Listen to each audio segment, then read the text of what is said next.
C'est l'histoire d'une petite fille.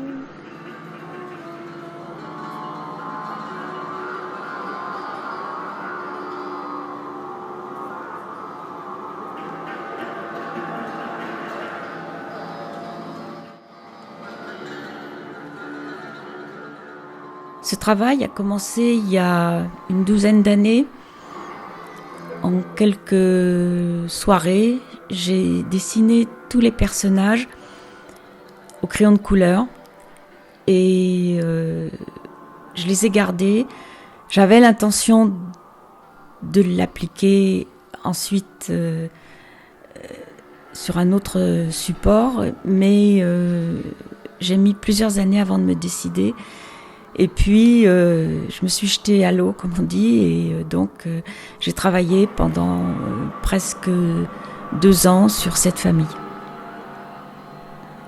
C'est l'histoire d'une petite fille.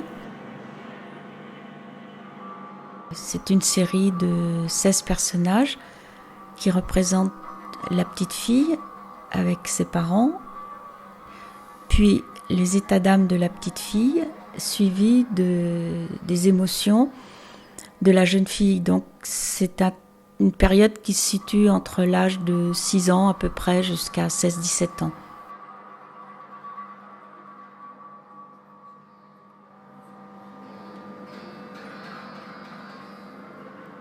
Ces images sont traitées un peu comme des icônes dans une église. C'est pourquoi j'ai choisi le fond blanc, très crayeux, comme un mur de chapelle. Et chaque personnage porte les signes extérieurs comme un saint de ce qu'il est censé représenter. Le travail est un travail de pierre taillée et de pâte de verre.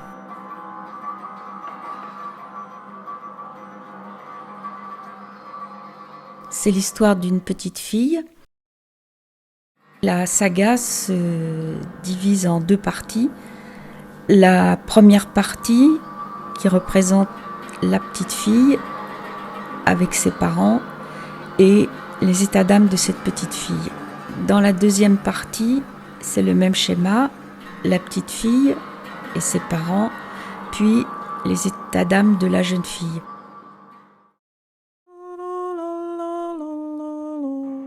La petite rouge, c'est une petite fille qui a 6-7 ans, qui est prête à aller dormir dans sa robe de chambre. On ne sait pas très bien si les personnages qui vont suivre sont des images rêvées ou si c'est la réalité vécue.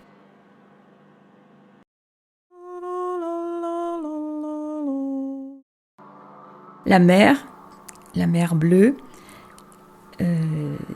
c'est la mère triste, elle pleure, elle a un mouchoir, elle est en train de partir, donc c'est pour ça qu'elle a un énorme sac, un sac de voyage, un sac de marin, et c'est la séparation.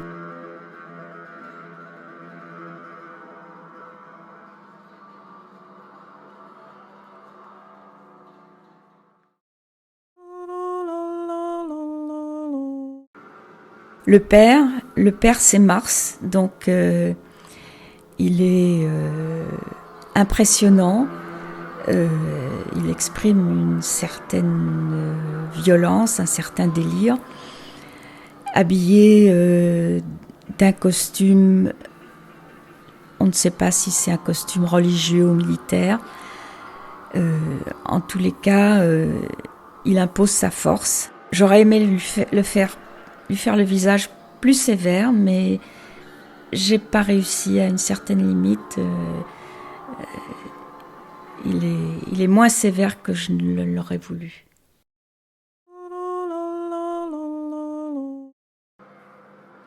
Là, c'est la première des séries sur la petite fille. Ce sont ses états d'âme, c'est-à-dire comment elle se voyait à l'époque. Là, c'est le personnage royal, c'est-à-dire le moment dans l'enfance où on est sûr de soi, on a confiance en soi. Donc c'est un personnage qui a confiance et qui envisage l'avenir avec bonheur.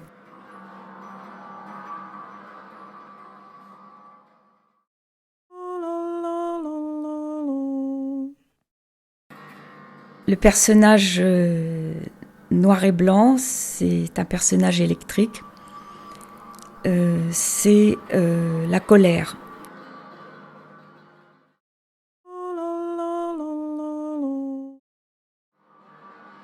Vortex, c'est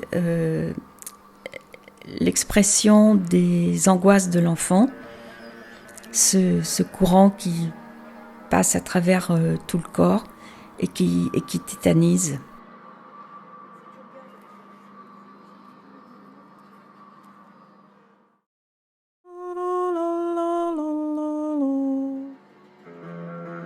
Celui-ci, c'est l'enfermement, l'incapacité de pouvoir exprimer à l'extérieur tout ce qu'on ressent. C'est sûrement aussi les années pension.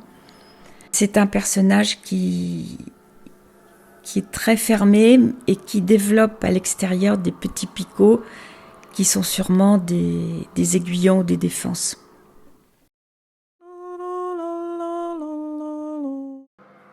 Ce personnage, c'est le doute.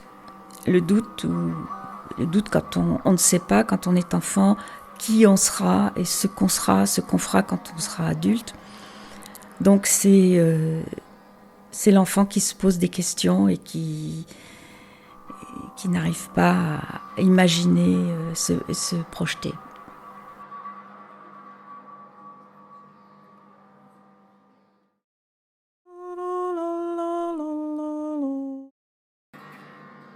Ici, on revient au père, c'est le père cible, c'est le père, c'est le même personnage qu'au début, mais c'est le père revu à travers un imaginaire de jeune adolescente, beaucoup plus critique et beaucoup plus violent. Donc, c'est un shooting sur le père.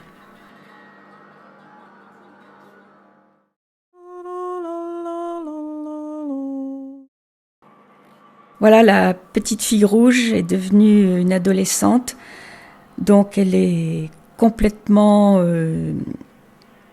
révoltée, agacée et délirante. Donc c'est comme ça qu'elle se ressent, un personnage fantasque, imaginaire, avec 3 petits tiroirs secrets au milieu. C'est quand même le côté jeune fille, secret.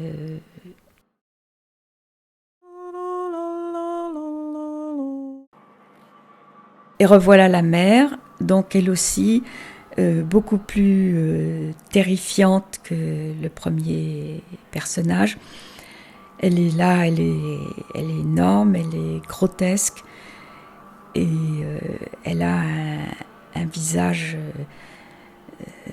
dévorant.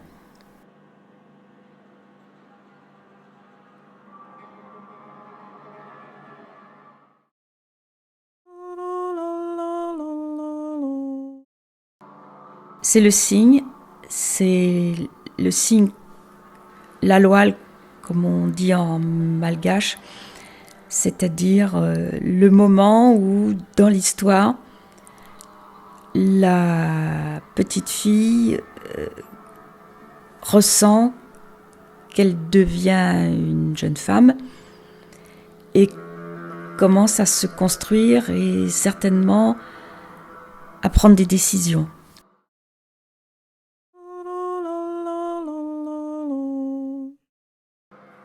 Voilà la jeune fille sous quelques aspects. Ici, elle est mi-ange, mi-diable. Je crois qu'il n'y a pas beaucoup de choses à dire. C'est un ressenti, je crois, universel de tous les adolescents.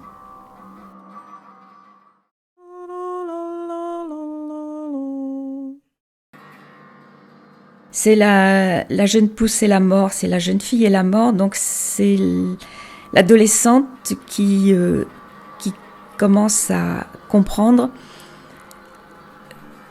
ce qui va se passer dans sa vie de femme et surtout sa vie affective, amoureuse.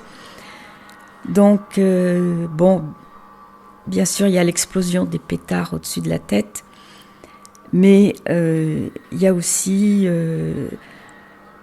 dans le tronc central du personnage le bébé, le soleil et la mort.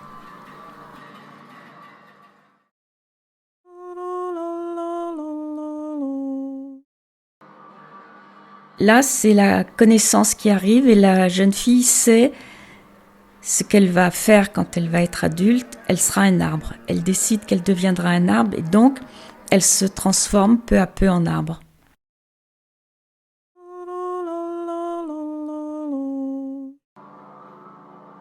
Et voilà, c'est l'arrivée dans le monde d'adulte. Elle est un arbre un peu blessé, mais qui sur certains angles se porte pas mal, avec des profondes racines dans l'eau.